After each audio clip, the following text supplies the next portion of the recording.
The Brazilian Wife, The Ruthless CEO, and The Gala of Revenge. Hit like and subscribe right now. This is the ultimate story of a woman who chose to be the light after being treated like a shadow.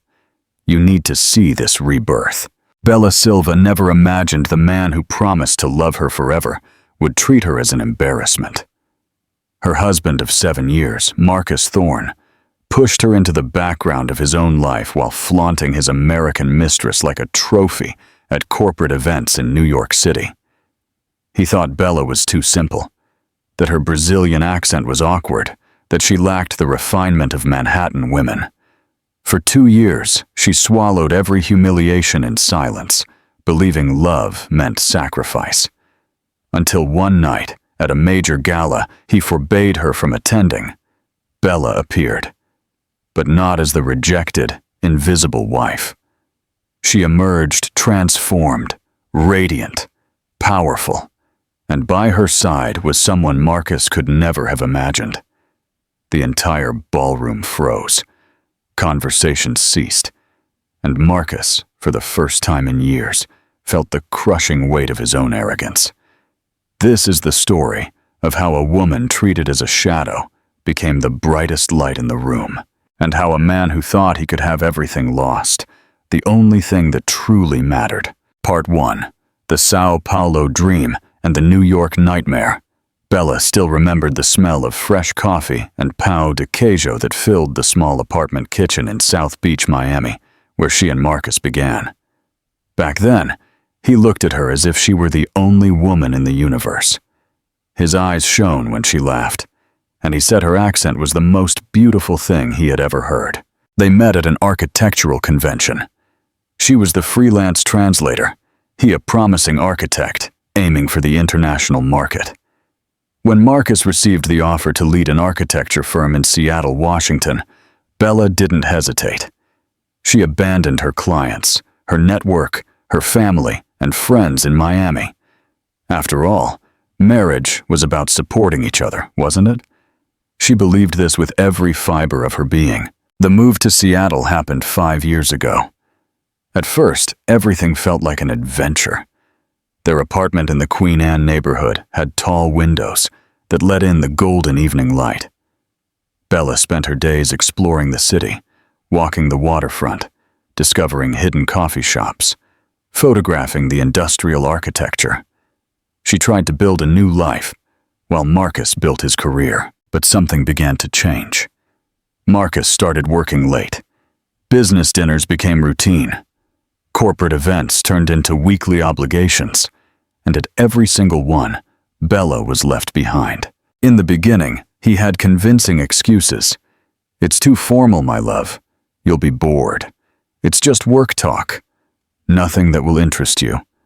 I need to make important contacts." You understand, right? She understood, or at least tried to. But the truth began to reveal itself in small, cruel fragments.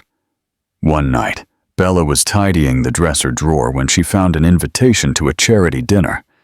Her name wasn't on it, just Marcus's, and next to it, a handwritten note. "Confirm presence for 1." She asked about the event. He brushed it off, saying it was too boring, and she wouldn't miss anything. 3 days later, Bella saw photos of the event on social media.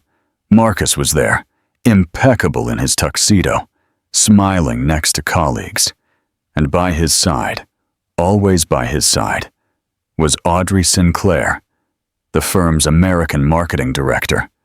Blonde, with a practiced smile that seemed to freeze any environment. Bella felt something break inside her that night. It wasn't just jealousy. It was something deeper, more painful.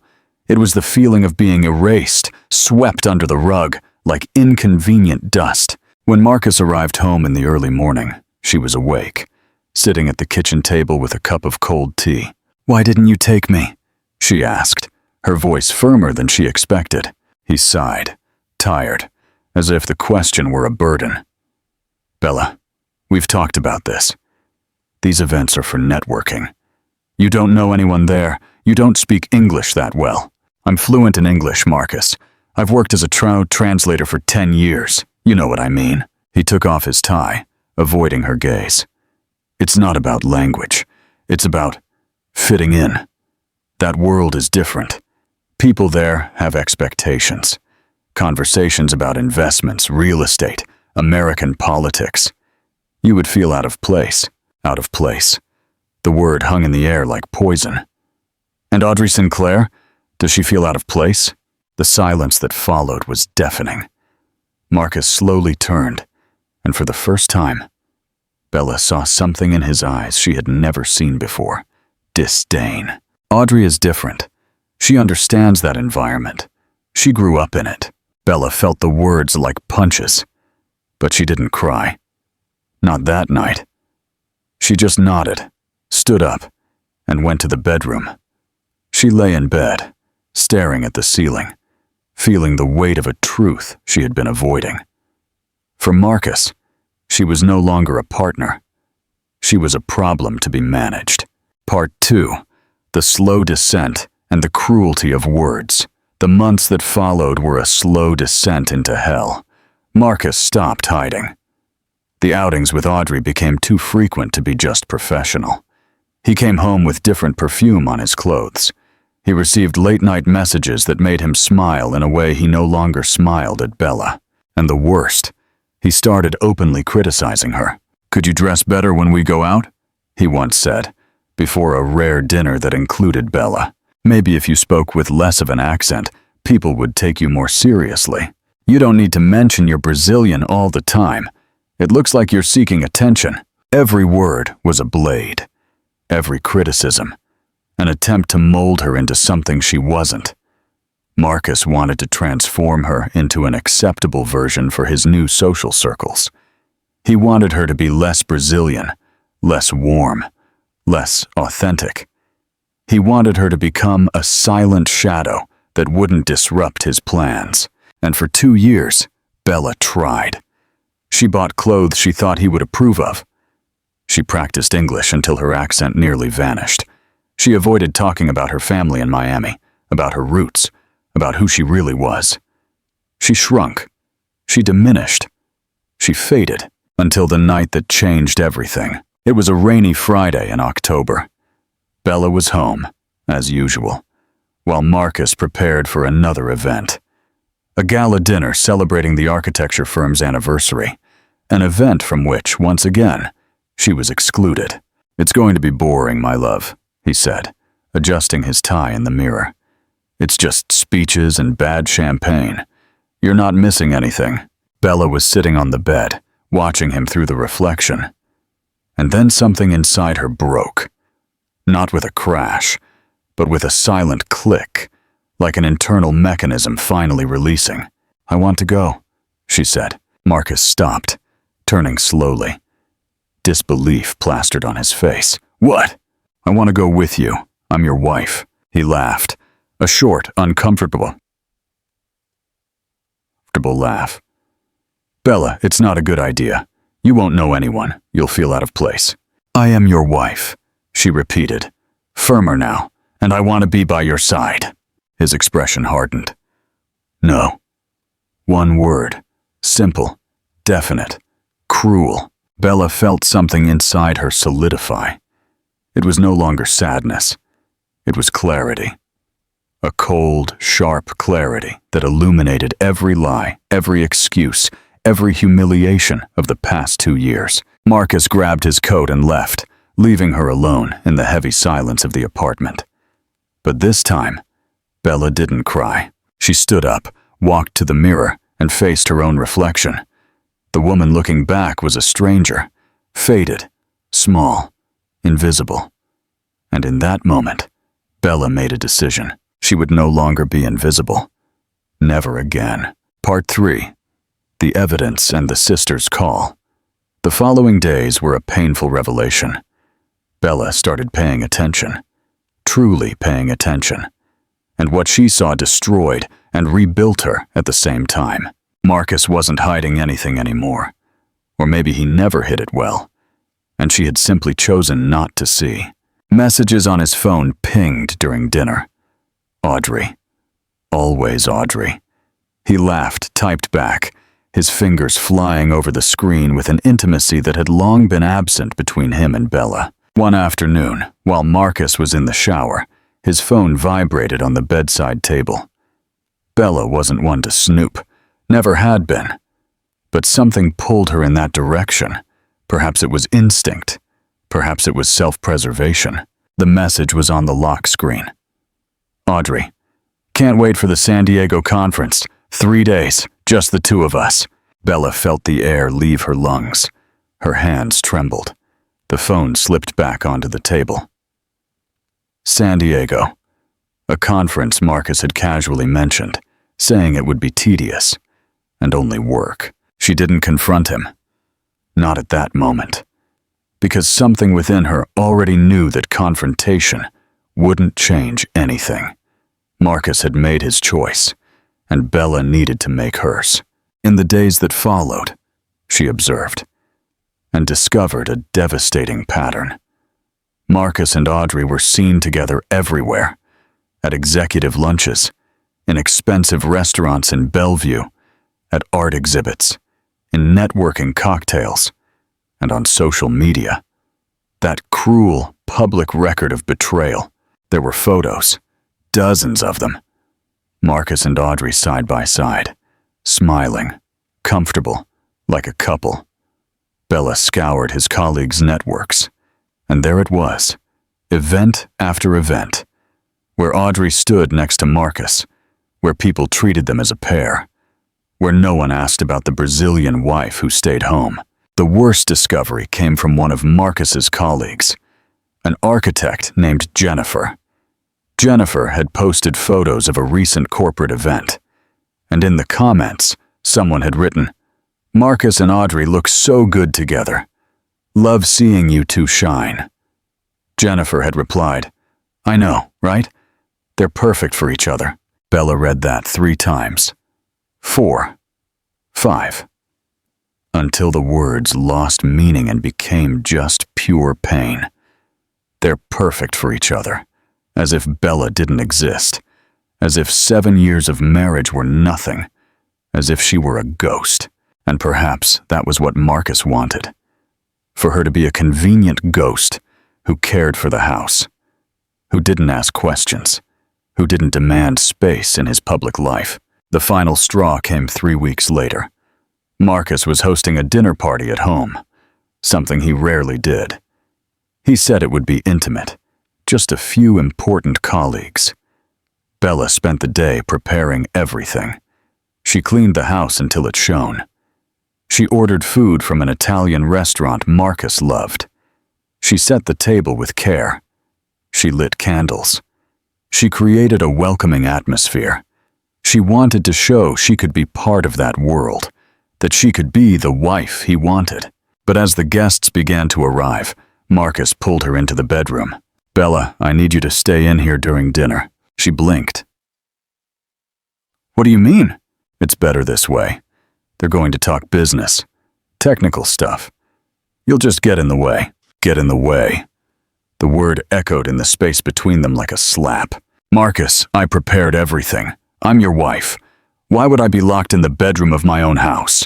He sighed impatiently. "Why? Because Audrey is coming, okay? And it would be awkward. People will ask questions." And there it was. The naked truth. Marcus was ashamed of her. Ashamed to introduce her to the same people who saw Audrey as his partner. Ashamed to have to explain who this Brazilian woman living with him was. Bella felt something inside her die. But at the same time, something new was born. Something stronger. Fiercer. "I understand," she said calmly. Marcus looked relieved. "Great. I'll leave a plate of food for you later." A plate of food. As if she were a child. As if she were nothing. Bella spent the next 3 hours locked in the bedroom, hearing laughter and conversation through the door. Hearing Audrey, her sharp, confident voice dominating the conversations. Hearing Marcus laugh in a way he no longer laughed with her. And in those 3 hours, alone and humiliated in her own home, Bella made a promise to herself. She would no longer be the invisible woman. She would no longer be the convenient wife who accepted scraps. She would no longer be the shadow. She would be fire. Part 4. The Reconstruction. The San Diego conference took place the following week. Marcus left on a Monday morning, suitcase in hand, saying he'd be back on Thursday. He barely looked at Bella when he left, just a mechanical goodbye before closing the door. Bella stood in the empty living room, silence pressing against her ears. And then, something inside her gave way. Not with sadness, with rage. A clean, crystalline rage that burned like ice. She grabbed her laptop and started searching. The San Diego conference had an official website. There was a list of speakers, a full schedule. Marcus's name was there. He would participate in a panel on sustainable architecture on Wednesday afternoon. But what caught Bella's eye was something else. Photos from last year's event. And there, in dozens of images, was Marcus. With Audrey, dining at waterfront restaurants, walking on the beach, toasting with champagne on an ocean view terrace. It wasn't work. It never was. Bella closed the laptop. Her heart pounded, but her mind was strangely clear. She picked up the phone and called her sister Louisa, who lived in Miami. "Louisa, I need help." Louisa heard everything. Every detail. Every humiliation. And when Bella finished, her sister said only one thing. "You are going to take him down." It wasn't a question. It was a promise. Louisa had contacts. She worked in a large advertising agency and knew people everywhere. In 2 hours, she called back. "I got the contact of a friend of mine in Seattle, Vivian. She's an image consultant. She works with women in career transitions, divorces, reinventions. I sent her your number. She'll call you in 10 minutes. Bella barely had time to process. The phone rang. It was Vivian. "Bella." The voice was warm, firm, without pity. "Your sister told me everything, and I have one question. Do you want to suffer, or do you want to win?" Bella didn't have to think. Win. Great. Tomorrow, 9 a.m., meet me at a cafe in Fremont. We're going to rebuild you from scratch. And when I say from scratch, I mean from scratch. Hair, style, posture, mindset, everything. You're going to look in the mirror and not recognize yourself, because the Bella he humiliated is going to die, and a new one will be born. Bella felt a shiver run down her spine. How much time do we have? Marcus is back on Thursday? Perfect. We have 3 days. It's going to be intense. But are you ready? I am. Then I'll see you tomorrow. The call ended, and Bella felt something she hadn't felt in years. Hope. Not the passive hope that things would get better on their own, but the active hope of someone who was about to take the reins of her own life. Part 5. The makeover and the mindset shift. The meeting with Vivian was transformative. The consultant was striking. Tall, elegant, with a presence that commanded any space. She looked Bella up and down with analytical eyes, not judgmental, but strategically evaluating. First thing, you are beautiful, but you are hidden. Your hair is lifeless. Your clothes are faded. Your posture is slumped, as if you want to disappear. And I'm sure that's exactly what you wanted, to disappear. That ends today. Vivian pulled up a chair and sat across from Bella. We'll start with the mind, because the rest is easy. You need to understand one thing. You are not doing this for him. You are doing this for you. It is not revenge. It is liberation. Bella felt tears well up, but she didn't let them fall. He made me believe I wasn't enough. I know. And you believed him because you loved him. But now you know the truth. You were always enough. He just never deserved you. Those words planted something in Bella, a seed of conviction that began to grow. The next 3 days were a whirlwind. Vivian took her to a stylist in Capitol Hill. The stylist cut her hair into layers that framed her face, highlighting her dark eyes and high cheekbones. He gave her an intensive treatment, that brought life back to her hair. When Bella looked in the mirror, she saw a stranger. A beautiful, powerful stranger. "My God," she whispered. "That's just the beginning," Vivian said, smiling. Then came the style. Vivian took her to boutiques. Nothing flashy, nothing that screams, "I'm trying to impress." Clothes that are elegant, sophisticated, that hug your body with confidence. Pieces that say, "I know who I am, and I don't need to prove anything." But the real work was internal. Vivian spent hours talking to Bella about self-esteem, self-worth, about how women like her were taught from a young age to make themselves smaller, to fit into others' expectations. You were raised to be gentle, accommodating, understanding. And there's nothing wrong with those qualities. But when you use them to accept disrespect, they become your prison. Vivian looked deep into her eyes. Marcus taught you to be small. Now you will relearn how to be big. On Wednesday night, the eve of Marcus's return, Vivian and Bella were at a cafe in Fremont. Bella was unrecognizable. Not just physically, but energetically. There was a spark of determination in her eyes that wasn't there before. "He comes back tomorrow," Bella said, taking a sip of wine. "And then?" "And then you're going to show him exactly what he lost, but not in the way he expects." Vivian smiled. "He thinks you'll beg, cry, make a scene. You won't do any of that. You will be you, the new you, and he will realize he lost you long before you realized you didn't need him anymore." Bella nodded, feeling something powerful swell in her chest. "And after that? After that, you rebuild your life, your way. You go back to work. You make contacts. You reconnect with who you were before him.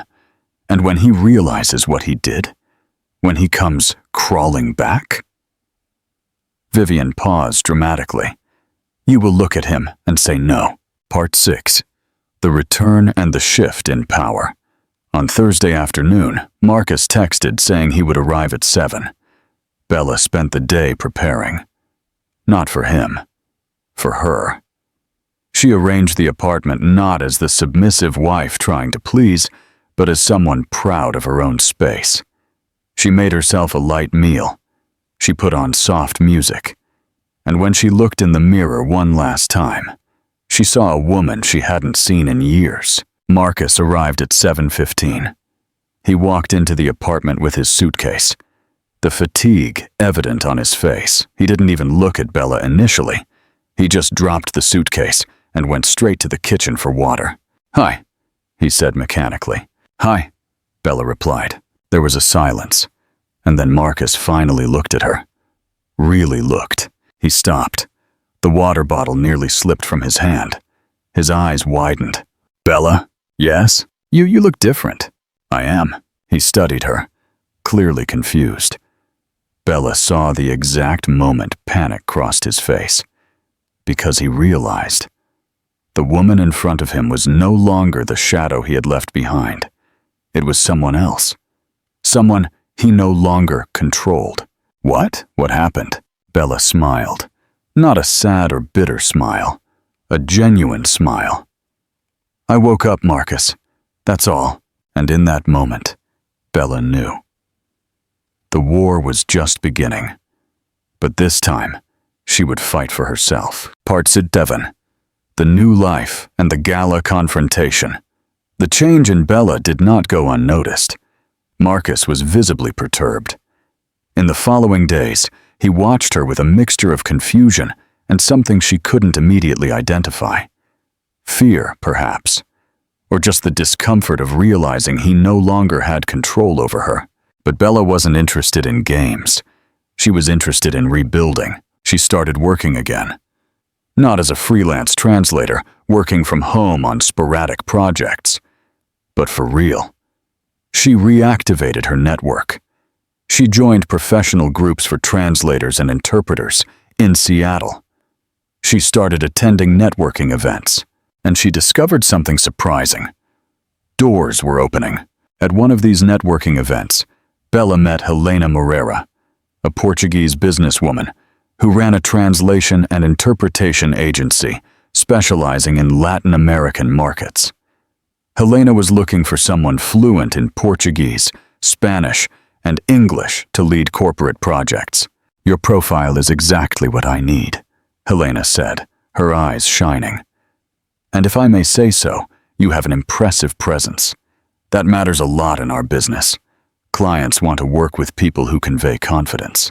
Bella felt something melt inside her. Confidence. She had forgotten what it was like to be seen that way. Helena hired her on the spot. And suddenly, Bella had not just a job, but a career. Meetings with clients, high-level projects, her name circulating in respectable professional circles. And the more she worked, the more she remembered who she was. Before she got lost in the marriage to Marcus, Marcus noticed. Of course he noticed. Bella was no longer home when he arrived from work. She was no longer waiting with dinner ready, like a ghostly figure who existed only to serve. She had appointments, meetings, a life of her own. One evening, he came home and found a note in the kitchen. "Work dinner. We'll be back late." Food in the fridge. He stood there, holding the note, clearly disoriented. For the first time, he was the one who was alone. The one who waited. The one who didn't know where his wife was.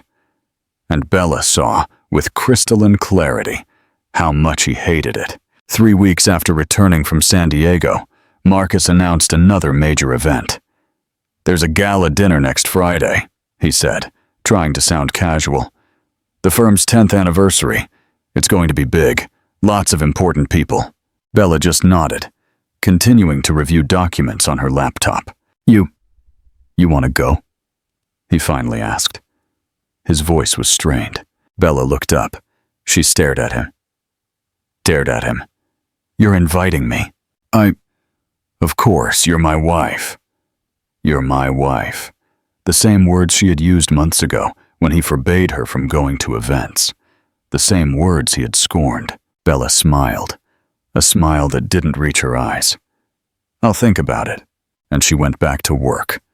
Marcus stood there, clearly disturbed. He no longer knew how to handle her.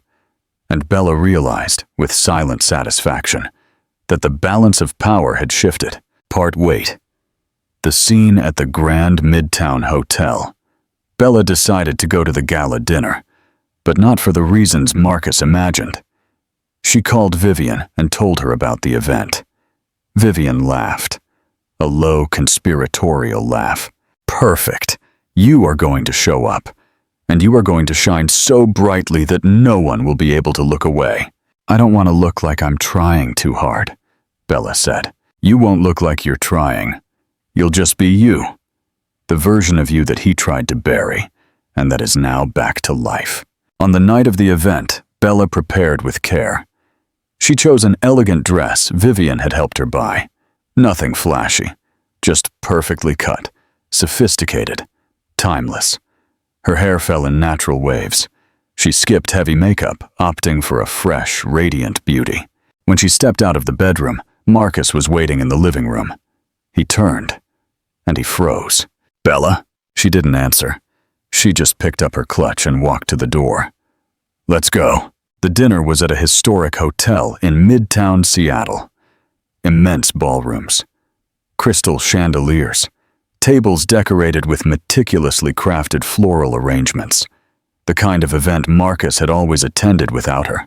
But this time, she was there, and everyone noticed. Their entrance caused a momentary silence.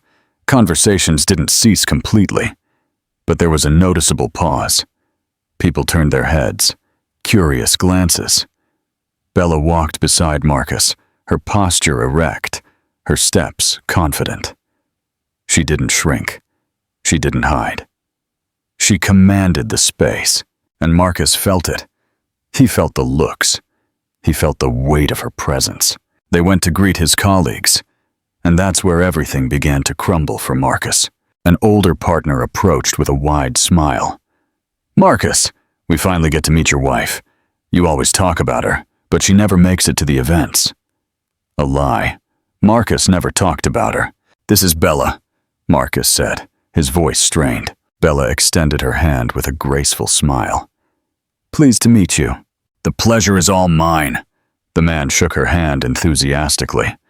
"I hear you're a translator and interpreter. That's incredible. We're always needing professionals like that.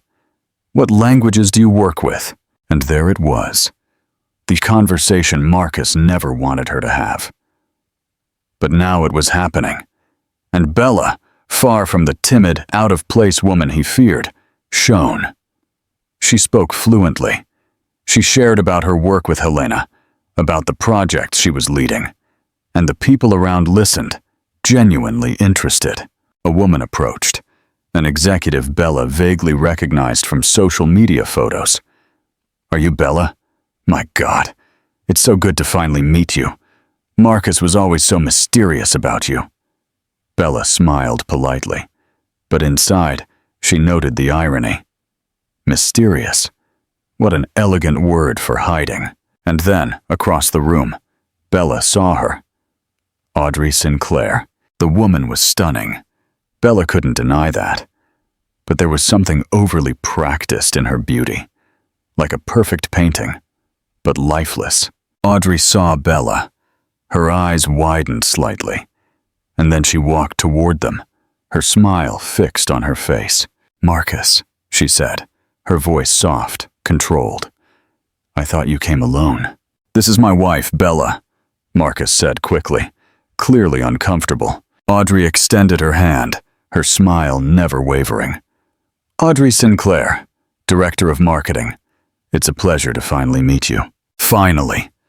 The word hung in the air, charged with meaning. Bella shook her hand, her grip firm. "The pleasure is mine. Marcus talks about you a lot." A lie, but a strategic lie. Audrey blinked, clearly catching the subtle tone of challenge. "That's good. Marcus and I work very closely. He's one of our best architects." "I'm sure," Bella said, her smile never faltering. There was a moment of tension, a silent triangle between the three. Then someone called Audrey away, and she excused herself, shooting one last glance at Marcus before leaving. Bella turned to Marcus. Her eyes were calm, but there was something there that made him recoil. "Interesting," she said calmly.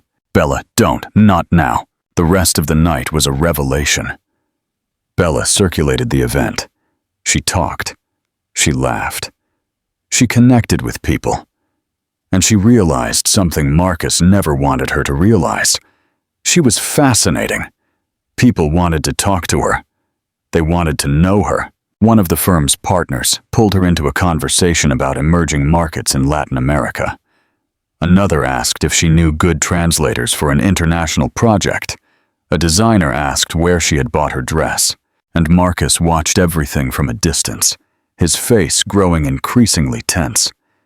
Because for the first time, he saw what he had lost.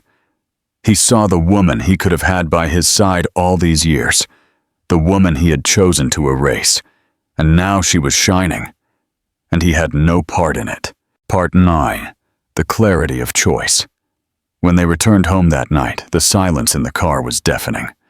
Marcus drove, his fingers tight on the steering wheel.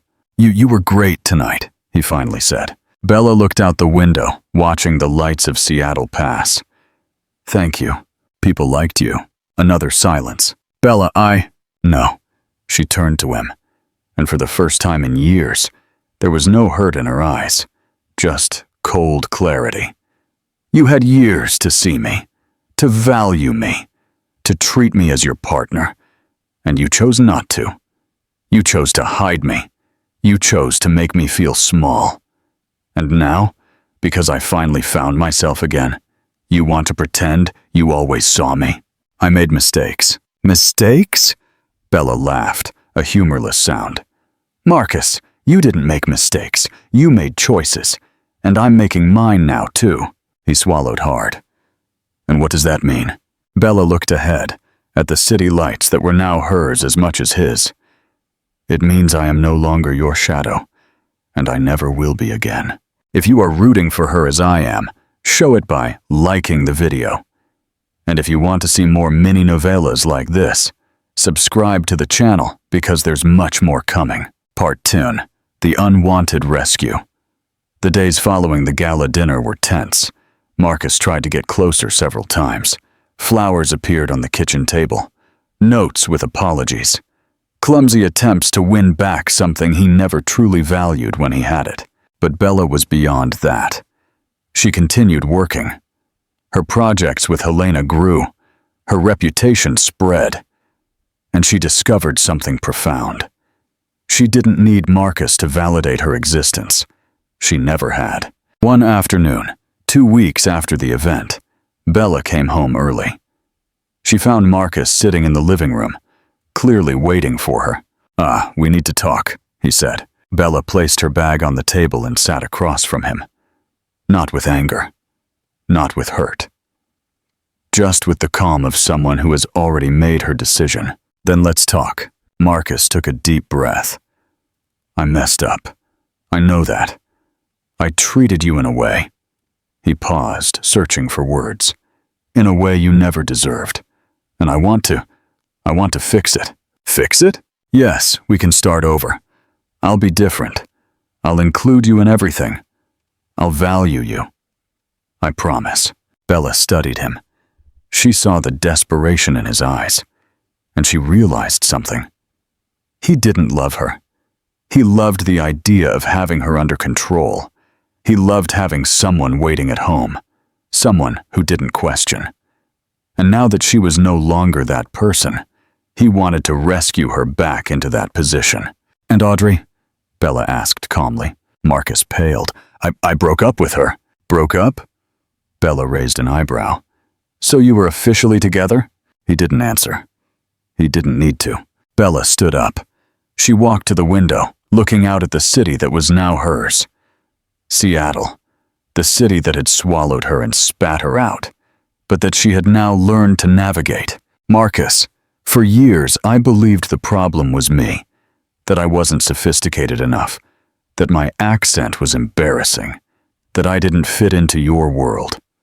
She turned to face him, but the problem was never me. It was you, Bella. You had an incredible woman by your side, someone who supported you, who left everything to follow you, who loved you unconditionally, and you decided that wasn't enough. You decided you needed something that would make you look better in the eyes of others, as if relationships were career accessories. Marcus lowered his head. "And now?" Bella continued, her voice firm. "Now that I've finally found myself again, now that I've remembered who I was before I got lost in you, you want to rescue me back? For what? So I can go back to being the silent shadow who doesn't disrupt your plans? No, it's not that. Then what is it?" Silence. Bella sighed. "I'm going to be clear, because you deserve clarity. I don't love you anymore, Marcus. And honestly, I think I stopped loving you a long time ago. I just didn't want to admit it, because admitting it would mean accepting that I wasted years of my life with someone who never truly saw me." He lifted his face, tears shining in his eyes. "Bella, please." "No," she said firmly. "I'm not going back. I won't forgive and pretend nothing happened. I won't give you any more chances. Because I finally understood something. I deserve more. I always deserved more. But the marriage ended the moment you hid me for the first time. It ended the moment you made me feel ashamed of who I am. It ended long before I realized." Marcus broke. Tears rolled down his face. "I don't want to lose you." "You already did." Part 11. The Liberation. The divorce was surprisingly simple. No drama. No fights over assets. Bella didn't want anything from him, except her freedom. She found a small, charming apartment in the West Seattle neighborhood, a studio with large windows that filled the space with light. It was hers. Completely hers. And for the first time in years, Bella breathed. She continued working with Helena. Her projects grew. Her reputation spread. She started giving lectures on intercultural translation. She reconnected with friends in Miami she had stopped talking to. She made new friends in Seattle. Strong, independent women who reminded her of her own strength. One night, 6 months after the divorce, Bella was at a networking event when someone approached. "Bella?" She turned and saw a familiar woman. It took a second to recognize her. It was Jennifer, Marcus's colleague who had posted that devastating comment about him and Audrey. Jennifer looked uncomfortable. I just wanted to say I'm sorry for the comment I made on social media. I didn't know you existed. Marcus never talked about you. I swear if I had known." Bella smiled. Not a bitter smile, but a genuine one. "It's okay. You didn't know because he didn't want you to know. But now I know the problem was never with me." Jennifer nodded, clearly relieved. "Are you doing okay? I heard you divorced." "I'm great," Bella said. And she realized it was true. Better than she had been in years. A year after the divorce, Bella was sitting at a cafe in Ballard, working on a project, when she received a LinkedIn message. It was from a multinational corporation. They wanted to hire her as Director of Intercultural Communication for their Latin American operations. The salary was 3 times what Marcus earned. Bella looked at the message and laughed, a light, free laugh. She accepted the offer. 2 years after the divorce, Bella was at a corporate gala event. This time, as the invited executive, not as someone's hidden wife. She circulated the event with confidence, talked to CEOs, made contacts, and then she saw him. Marcus. He was across the room, visibly older, more tired. Audrey was not by his side. In fact, he was alone. Their eyes met across the crowd. He seemed paralyzed. Then, slowly, he began to walk toward her. Bella didn't run. She didn't need to. She simply stood there, calm, in control. "Bella," he said when he got close, you look incredible. "Thank you." A pause. "I heard about your promotion, Director of Communication. That's amazing. Thank you." Another pause. Marcus swallowed hard. "I made the biggest mistake of my life, letting you go." Bella stared at him and felt nothing. Not anger, not hurt, just serene indifference. "You didn't let me go, Marcus. I chose to leave, and it was the best decision I ever made. Could you ever forgive me?" Bella thought for a moment. "I already forgave you, not because you deserved it, but because I deserved peace. But forgiving doesn't mean forgetting, and it definitely doesn't mean going back." Marcus nodded, defeated. "Did you find someone?" Bella smiled. Yes, myself." And with that, she turned and walked away, leaving him alone in the middle of the ballroom. She didn't look back. She didn't need to, because she was no longer the woman he had broken. She was the woman who rebuilt herself, and that woman didn't look back. Final message. The greatest love story. Bella's story is not just about a divorce. It's about rebirth. It's about a woman who was taught to make herself small, but who learned to take up space, who was treated as a shadow, but chose to be the light, who was humiliated, but refused to remain in humiliation. The truth is, many women live versions of this story. We are taught from an early age that to love means to sacrifice, that to be a good wife means to be compliant, that questioning is being difficult. But there is a line between love and self-destruction, between supporting and disappearing, between being a partner and being a doormat. Bella crossed that line without realizing it, and it took years to find her way back. But when she found it, she didn't come back as she was before. She came back stronger, more aware, more herself. Because the greatest betrayal was not Marcus's. It was hers to herself. Every time she accepted less than she deserved, every time she silenced her voice, every time she shrunk to fit into the limited vision he had of her. And the greatest victory was not seeing him suffer. It was rediscovering herself. So, if you are reading this and you see yourself in Bella, if you are making yourself smaller to fit into someone else's dreams, if you are accepting scraps when you deserve the whole feast, if you are waiting for someone to value you when you should be valuing yourself, know this: you don't need permission to take up space. You don't need validation to be who you are. And you definitely don't need someone who makes you feel like being yourself is a problem. Bella chose herself. And you can too. Because in the end, the only person who can set you free is you. And the greatest love story you will ever live is not with someone who finds you. It is with yourself, when you decide never to lose yourself again. If this message resonates with you, give this video a huge like and subscribe for more stories of self-empowerment and choosing you.